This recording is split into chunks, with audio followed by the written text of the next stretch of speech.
Welcome back to News at Prime. Let's wrap up your business now. Procter Gamble is acting on its investment pledges after promising to sow another 120 million rand at this year's South Africa Investment Conference. Now, this puts its total pledged amount to around 800 million rand. Business reporter Ntokozo Khumalo has the details on just how they're spending these investments in the country. Procter Gamble is adding to the reindustrialization of South Africa, and particularly in Ekurhuleni. The company announced that its Pampers premium care line will be produced in South Africa. And to give us some detail, I am now joined by the country manager, and that's Alicia Egginton. Thank you so much for talking to us. Now, I was saying that as a mom who's had babies in Pampers, I suppose localization would mean greater affordability, not? Talk us through why this move by P&G. So P&G begun its South African operations about 20 years ago. And at that stage, 100% of our product portfolio was imported, largely from Europe. Over the last 10 years, we have started to create local manufacturing, and today, 70% of our portfolio is made here in South Africa. Now, over the last 5 years, the government and the President himself has been hosting a South African investment conference where multinationals like ourselves can pledge their investment in the country and its future. And every one of those 5 years, we've made a pledge. Over the last 5 years, it's been a total of 800 million rand that we've pledged that we would invest in the company and in the economy here in South Africa in building our business.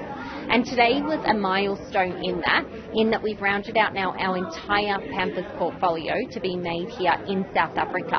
And the Pampers Premium Care you refer to is Pampers' finest, most superior product that's now available here and made here. And yes, you're right, it does help with affordability, but also importantly what today's about is that it helps with the upliftment of the country. I mean, this journey has meant that there's 4,000 direct and indirect jobs that have come as a function of our investment in the country, and a lot of them in this plant that we're in today and that we hosted the President in.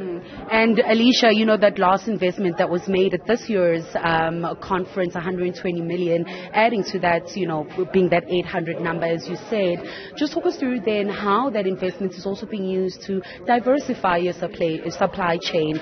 There was a lot of talk of gender equality, adding more women into the supply chain. What's the importance and relevance of doing that, especially for a product such as Pampers that's used mostly by moms and babies?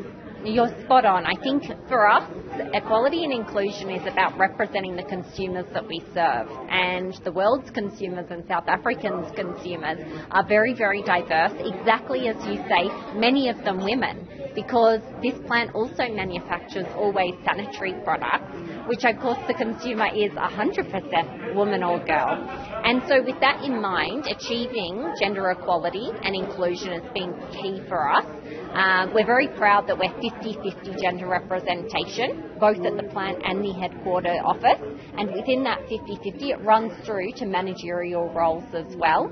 Within the community that we serve, upliftment of women and young women is really important as well. I mean, many people are not aware that 1 in 3 South African girls misses school during her menstrual cycle. And so we have a program we call Always Keeping Girls in School, where every year we donate over 300,000 sanitary products to young girls who may otherwise not have access to them and may not then go to school. And we see within the communities in which we do this program, school enrolment has gone up as much as 40%.